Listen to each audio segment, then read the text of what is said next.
चलिए आपको सीधे ले चलते देश की राजधानी दिल्ली, जहां पर महामहिम राष्ट्रपति देशवासियों को संबोधित कर रही हैं। के मूल भाव अर्थात लोकतंत्र को रेखांकित करते हैं।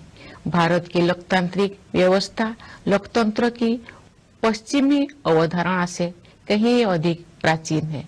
इसीलिए भारत को लोकतंत्र की जननी कहा जाता है।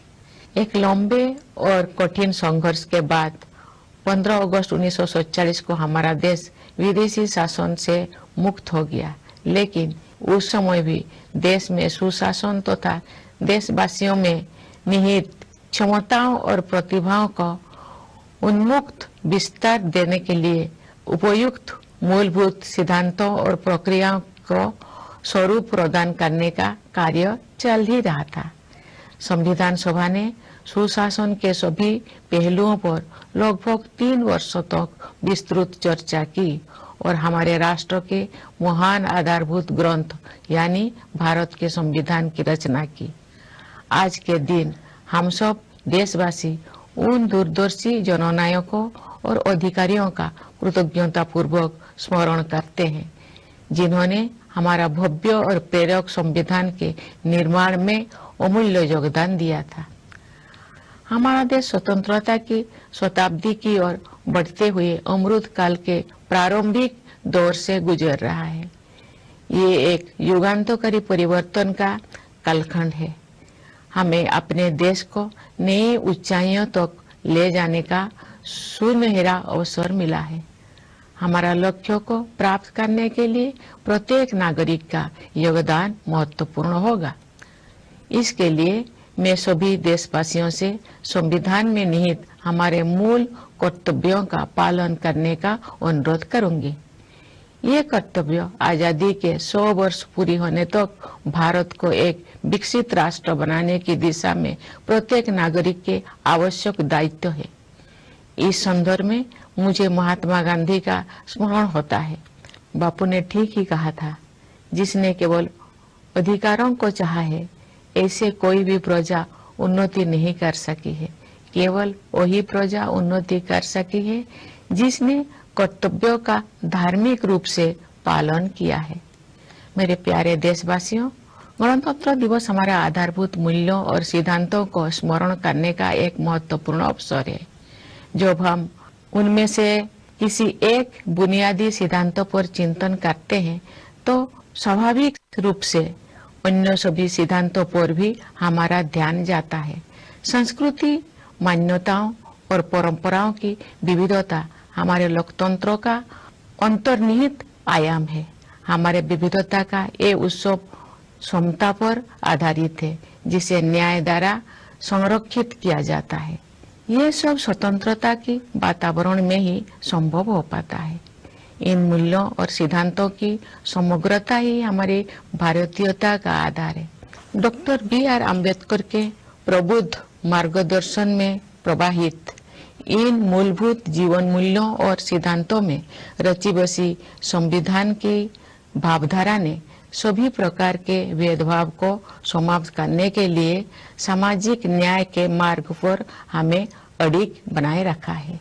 मैं ये उल्लेख करना चाहूंगी कि सामाजिक न्याय के लिए अनवरत युद्धरत रहे श्री कर्पूरी ठाकुर जी की जन्म शताब्दी का उत्सव काल ही संपन्न हुआ है।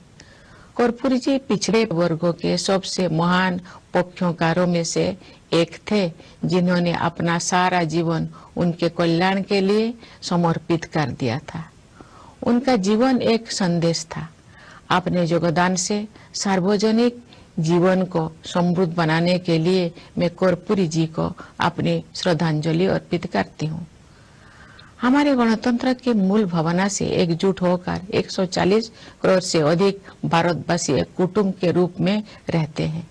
दुनिया के सबसे बड़े इस कुटुंब के लिए सह अस्तित्व की भावना भूगोल द्वारा थोपा गया बोझ नहीं है, बल्कि सामूहिक उल्लास का सहज स्रोत है, जो हमारे गणतंत्र दिवस के उत्सव में अभिव्यक्त होता है। इस सप्ताह के आरंभ में हम सबने अयोध्या में प्रभु श्री राम के जन्म स्थान पर निर्मित भव्य मंदिर में स्थापित मूर्ति की प्राण प्रतिष्ठा का ऐतिहासिक समारोह देखा। भविष्य में जब इस घटना को व्यापक परिप्रेक्ष्य में देखा जाएगा तब इतिहासकार भारत द्वारा अपने सभ्यतागत विरासत की निरंतर खोज में युगांतकारी आयोजन के रूप में इसका विवेचन करेंगे। उचित न्यायिक प्रक्रिया और देश के उच्चतम न्यायालय के निर्णय के बाद मंदिर का निर्माण कार्य आरंभ हुआ। अब ये एक भव्य संरचना के रूप में शोभायमान है। ये मंदिर न केवल जन जन की आस्था को व्यक्त करता है बल्कि न्यायिक प्रक्रिया में हमारे देशवासियों की अगाध आस्था का प्रमाण भी है। प्यारे देशवासियों, हमारे राष्ट्रीय त्योहार ऐसे महत्वपूर्ण अवसर होते हैं जब हम अतीत पर भी दृष्टिपात करते हैं और भविष्य की ओर भी देखते हैं। पिछले गणतंत्र दिवस के बाद के एक वर्ष पर नजर डालें तो हमें बहुत प्रसन्नता होती है। भारत की अध्यक्षता में दिल्ली में G20 शिखर सम्मेलन का सफल आयोजन एक अभूतपूर्व उपलब्धि थी। G20 से जुड़े आयोजनों में जन सामान्यों की भागीदारी विशेष रूप से उल्लेखनीय है। इन आयोजनों में विचारों और सुझावों का प्रभाव ऊपर से नीचे की ओर नहीं बल्कि नीचे से ऊपर की ओर था। उस भव्य आयोजन से ये सीख भी मिली है कि सामान्य नागरिकों को भी ऐसे गहन तथा अंतर्राष्ट्रीय महत्व के मुद्दे में भागीदार बनाया जा सकता है जिसका प्रभाव अंततः उनके अपने भविष्य पर पड़ता है।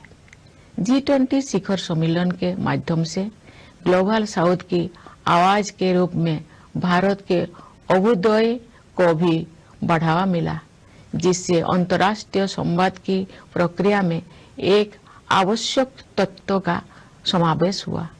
जब संसद ने ऐतिहासिक महिला आरक्षण विधेयक पारित किया तो हमारा देश स्त्री पुरुष समानता के आदर्शों की ओर आगे बढ़ा। मेरा मानना है कि नारी शक्ति बंधन अधिनियम महिला सशक्तिकरण का एक क्रांतिकारी माध्यम सिद्ध होगा।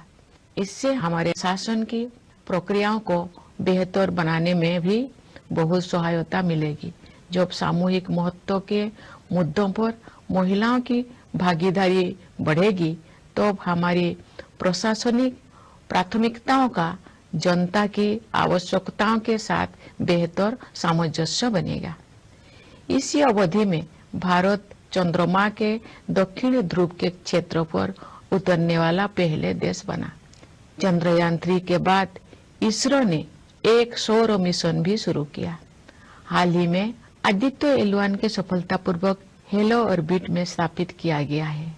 भारत ने अपने पहले एक्सरे पोलरीमीटर सैटेलाइट, जिसे एक्सपोसेट कहा जाता है, के प्रक्षेपण के साथ नए साल की शुरुआत की है। ये सैटेलाइट अंतरिक्ष के ब्लैक होल जैसे रहस्यों का अध्ययन करेगा। वर्ष 2024 के दौरान अन्य कोई अंतरिक्ष अभियानों की योजना बनाए गए हैं। ये प्रसन्नता के विषय है कि भारत की अंतरिक्ष यात्रा में अनेक नई उपलब्धियां हासिल की जाने वाले हैं। हमारे प्रथम मानव अंतरिक्ष उड़ान कार्यक्रम गगनयान मिशन की तैयारी सुचारू रूप से आगे बढ़ रही है। हमें अपने वैज्ञानिकों और प्रौद्योगिकी विशेषज्ञों पर सदैव गर्व रहा है, लेकिन अब ये पहले से कहीं अधिक ऊंचे लक्ष्य तय कर रहे हैं और उनके अनुरूप परिणाम भी हासिल कर रहे हैं। भारत के अंतरिक्ष कार्यक्रम का उद्देश्य संपूर्ण मानवता के कल्याण के लिए विज्ञान और प्रौद्योगिकी की भूमिका को और अधिक विस्तार तथा गहराई प्रदान करना है। इसरो के कार्यक्रम के प्रति देशवासियों में जो उत्साह दिखाई देता है, उससे नई आशाओं का संचार हो रहा है। अंतरिक्ष विज्ञान के क्षेत्र में नई उपलब्धियों ने युवा पीढ़ी की कल्पना शक्ति को नई पंख दिए हैं। मुझे विश्वास है कि हमारे बच्चों और युवाओं में बड़े पैमाने पर विज्ञान के प्रति रुझान बढ़ेगा तथा उनमें वैज्ञानिक दृष्टिकोण विकसित होगा। अंतरिक्ष विज्ञान की इन उपलब्धियों से युवाओं, विशेषकर युवा महिलाओं को ये प्रेरणा मिलेगी कि वे विज्ञान और प्रौद्योगिकी को अपना कार्य क्षेत्र बनाए। मेरे प्यारे देशवासियों, आज का भारत आत्मविश्वास के साथ आगे बढ़ रहा है। सुदृढ़ और स्वस्थ अर्थव्यवस्था इस आत्मविश्वास का कारण भी है और परिणाम भी। हाल के वर्षों में सकल घरेलू उत्पाद की हमारी वृद्धि दर प्रमुख अर्थव्यवस्थाओं में सबसे अधिक रही है। ठोस आकलन के आधार पर हमें पूरा विश्वास है कि ये असाधारण प्रदर्शन वर्ष 2024 और उसके बाद भी जारी रहेगा। ये बात मुझे विशेष रूप से उल्लेखनीय लगती है कि जिस दूरगामी योजना दृष्टि से अर्थव्यवस्था को गति प्राप्त हुई है, उसी के तहत विकास को हर दृष्टि से समावेशी बनाने के लिए सुविचारित जन कल्याण अभियानों को भी बढ़ावा दिया गया है। महामारी के दिनों में समाज के कमजोर वर्गों को मुफ्त खाद्यान्न उपलब्ध कराने के लिए लागू योजनाओं का दायरा सरकार ने बढ़ा दिया था। बाद में कमजोर वर्गों की आबादी को संकट से उबरने में सहायता प्रदान करने हेतु इन कल्याणकारी योजनाओं को जारी रखा गया। इस पहल को और अधिक विस्तार देते हुए सरकार ने 81 करोड़ से अधिक लोगों को अगले 5 साल तक मुफ्त खाद्यान्न उपलब्ध कराने का निर्णय लिया है। संभवतः इतिहास में ये अपनी तरह का सबसे बड़ा जन कल्याण कार्यक्रम है। साथ ही सभी नागरिकों के जीवन यापन को सुगम बनाने के लिए अनेक समयबद्ध योजनाएं भी कार्यान्वित की जा रही है। घर में सुरक्षित और पर्याप्त पेयजल की उपलब्धता से लेकर अपना घर होने के सुरक्षाजनक अनुभव तक, ये सभी बुनियादी न्यूनतम आवश्यकताएं हैं, न कि विशेष सुविधाएं। ये मुद्दे किसी भी राजनीतिक या आर्थिक विचारधारा से परे है और इन्हें मानवीय दृष्टिकोण से ही देखा जाना चाहिए। सरकार ने केवल जन कल्याण योजनाओं का विस्तार और संवर्धन ही नहीं किया है, अपितु जन कल्याण की अवधारणा को भी नया अर्थ प्रदान किया है। हम सभी उस दिन गर्व का अनुभव करेंगे जब भारत ऐसे कुछ देशों में शामिल हो जाएगा जहां शायद ही कोई बेघर हो। समावेशी कल्याण की इसी सोच के साथ राष्ट्रीय शिक्षा नीति में डिजिटल विभाजन को पाटने और वंचित वर्गों के विद्यार्थियों के हित में समानता पर आधारित शिक्षा व्यवस्था के निर्माण को समुचित प्राथमिकता दी जा रही है। आयुष्मान भारत योजना के विस्तारित सुरक्षा कवच के तहत सभी लाभार्थियों को शामिल करने का लक्ष्य है। इस संरक्षण से गरीब और कमजोर वर्गों के लोगों में एक बहुत बड़ा विश्वास जगा है। हमारे खिलाड़ियों ने अंतर्राष्ट्रीय मंच पर भारत का मान बढ़ाया है। पिछले साल आयोजित एशियाई खेलों में हमने 107 पदकों के नए कीर्तिमान के साथ इतिहास रचा और एशियाई पैरा खेलों में हमने 111 पदक जीते। ये अत्यंत प्रसन्नता की बात है कि महिलाएं हमारी पदक तालिका में बहुत प्रभावशाली योगदान दे रही है। हमारे श्रेष्ठ खिलाड़ियों की सफलता से बच्चों को विभिन्न खेलों में भाग लेने के लिए प्रेरणा मिली है, जिससे उनका आत्मविश्वास बहुत बढ़ा है। मुझे विश्वास है कि नई आत्मविश्वास से भरपूर हमारे खिलाड़ी आगामी पेरिस ओलंपिक में और भी अच्छा प्रदर्शन करेंगे। प्यारे देशवासियों, हाल के दौर में विश्व में अनेक स्थलों पर लड़ाइयां हो रही है और दुनिया के बहुत से हिस्से हिंसा से पीड़ित है। जब दो परस्पर विरोधी पक्षों में से प्रत्येक मानता है कि केवल उसी की बात सही है और दूसरे की बात गलत है, तो ऐसी स्थिति में समाधान परक तर्क के आधार पर ही आगे बढ़ना चाहिए।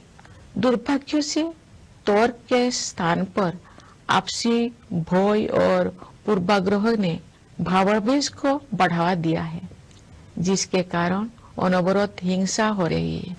बड़ी पैमाने पर मानवीय त्रासदियों की अनेक दुखद घटनाएं हुई है और हम सब इस मानवीय पीड़ा से अत्यंत व्यथित है।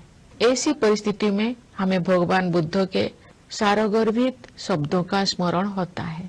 नहीं बेरेनो वेरानी समन्तिद कुदाचनम ओबेरेन च समन्ति एसो धमो सनंतनो।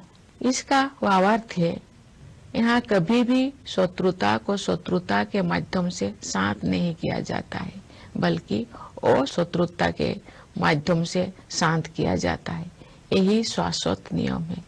वर्धमान महावीर और सम्राट अशोक से लेकर राष्ट्रपिता महात्मा गांधी तक भारत ने सदैव एक उदाहरण प्रस्तुत किया है कि अहिंसा केवल एक आदर्श मात्र नहीं है जिसे हासिल करना कठिन है, बल्कि ये एक स्पष्ट संभावना है। यही नहीं, अपितु अनेक लोगों के लिए ये एक जीवंत यथार्थ है। हम आशा करते हैं कि संघर्ष में उलझे क्षेत्रों में उन संघर्षों को सुलझाने तथा शांति स्थापित करने के मार्ग खोज लिए जाएंगे। वैश्विक पर्यावरण संकट से उबरने में भी भारत का प्राचीन ज्ञान विश्व समुदाय का मार्गदर्शन कर सकता है।